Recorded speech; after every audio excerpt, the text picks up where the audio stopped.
जय हिंद दोस्तों, आपका फिर से अक्षय मैथ क्लासेस में स्वागत है।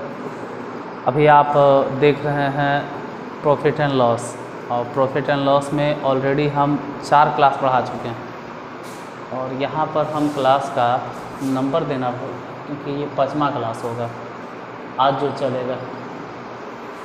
ये क्लास नंबर 5, ये 5th क्लास है। अब 4 क्लास के ऊपर ऑलरेडी डिस्कस कर चुके हैं। जो 4 क्लास नहीं देखे हैं वो पिछले 4 क्लास को देख लें। और फिलहाल क्लास स्टार्ट करने से पहले जो हम पिछले वीडियो में होमवर्क के तौर पे दिए थे उसका जिक्र कर लेते हैं। ये जो आप हानि देख रहे हैं 30%, डायरेक्ट लिखो 3/, डायरेक्ट एकदम 3/10, कोई इधर उधर की बात है ना। इसे लिखे होंगे 30/100। अब नीचे वाला तो अभी तक तो यही बात हम कर रहे थे, नीचे वाला हमेशा क्रय मूल, और ऊपर वाला तो वो तो क्वेश्चन के हिसाब से चलता है ना कि हानि है या लाभ है, तो इस जगह पे हानि है तो हानि लिखेंगे। अब किसी वस्तु को हम 10 रुपया में खरीद रहे हैं और 3 रुपया हानि हो रहा है, यानी एक बात श्योर है कि उस वस्तु को हम बेच ही रहे होंगे 7 रुपया में। ठीक है भाई। अब यहाँ तो विक्रय मूल्य 7 नहीं है, यहाँ तो है 10, 50, यानी इससे कई गुना ज़्यादा, तो 15 सते 75 से यानी 150 गुना ज़्यादा। तो इसी हिसाब से या इसी अनुसार से अगर क्रय मूल्य भी देखा जाए तो 150 गुना ज़्यादा होगा, तो क्रय मूल्य हो गया 1500 डायरेक्ट। अब ये आज के क्लास का टाइप नहीं था या नहीं है, ये तो पिछले क्लास का होमवर्क है। आज का जो टाइप है वो तो कुछ और है। अब क्या है वो देखते हैं। हालांकि आप लोग तो पहले ही नमूना के तौर पे क्या कहते हैं उसको, थंबनेल में देख चुके होंगे, लेकिन जो थंबनेल में देखे हैं वहाँ सिर्फ एक ही क्वेश्चन आप देखें। मार्कर कहाँ गया? हाँ। और इस क्लास में जो हम बताने वाले हैं सिर्फ एक क्वेश्चन नहीं रहता है, वैसा वैसा 5 क्वेश्चन रहेगा। स्टार्ट करते हैं क्लास को। आज है क्या? आज की क्लास में पहला क्वेश्चन ये है कि यदि, अच्छा विक्रय मूल्य है, अब क्रय मूल्य है। यदि क्रय मूल्य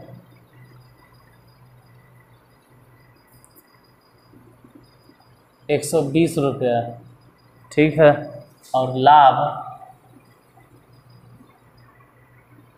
25% है, लाभ 25% है, तो विक्रय मूल्य ज्ञात करें। अब जिस हिसाब से हम आपका बेस तैयार कर दिए हैं, एक फंडामेंटल मजबूत कर दिए हैं कि जितना देर हम बोल रहे हैं ना, कुछ भी बोल रहे हैं जो आपके पढ़ाई से रिलेटेड नहीं भी है, इतना देर में आप इसका आंसर बता देंगे।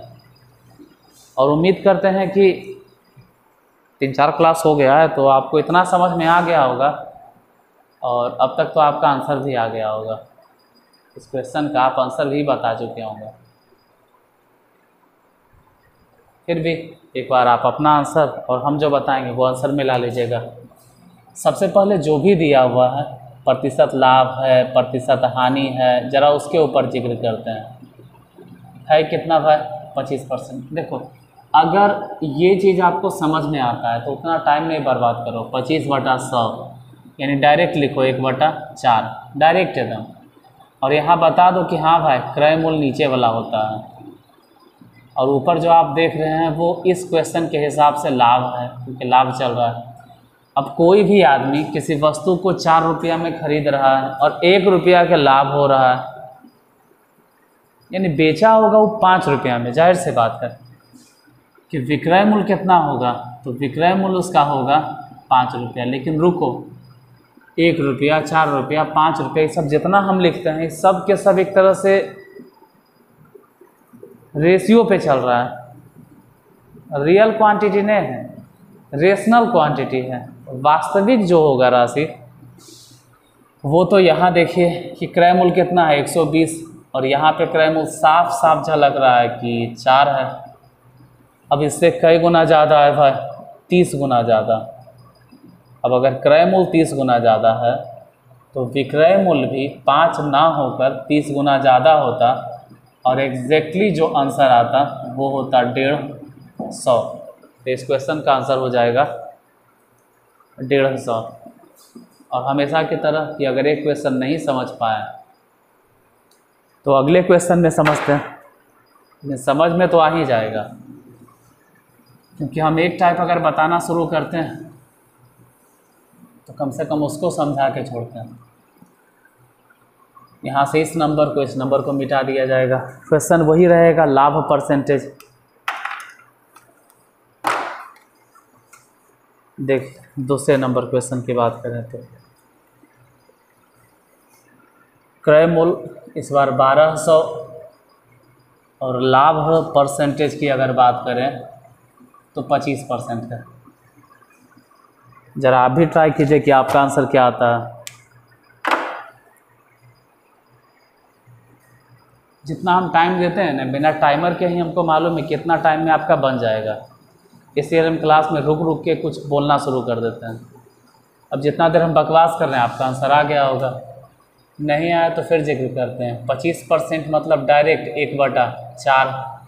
नीचे वाले को हम बार बार कह रहे हैं कि क्रय मूल्य बोलो, प्रॉफिट एंड लॉस में नीचे वाला क्रय मूल्य होगा, तो जाहिर सी बात है ऊपर वाला क्या होगा, जिसका जिक्र आप कर रहे हैं, लाभ हानि के जिक्र कर रहे हैं, तो लाभ है तो लाभ हो गया।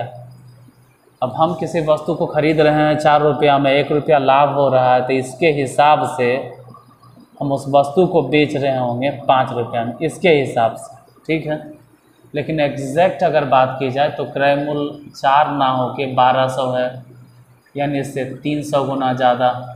तो उसी तरह से एग्जैक्टली विक्रय मूल्य भी 5 ना हो के 300 गुना ज़्यादा, यानी विक्रय मूल्य 1500।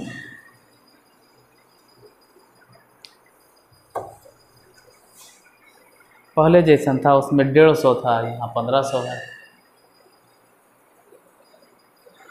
इसी तरह से एक और क्वेश्चन जिसमें भी लाभ परसेंटेज चलेगा, यही सब विक्रय मूल्य रहेगा, नंबर सिर्फ चेंज हो जाएगा। यहाँ से 25%, 1200 ये सब हटा देते हैं और नंबर इस बार बैठाते हैं कि इस बार क्रय मूल्य 680 रुपया है, और अगर परसेंटेज लाभ की बात करें तो परसेंटेज लाभ 20% का।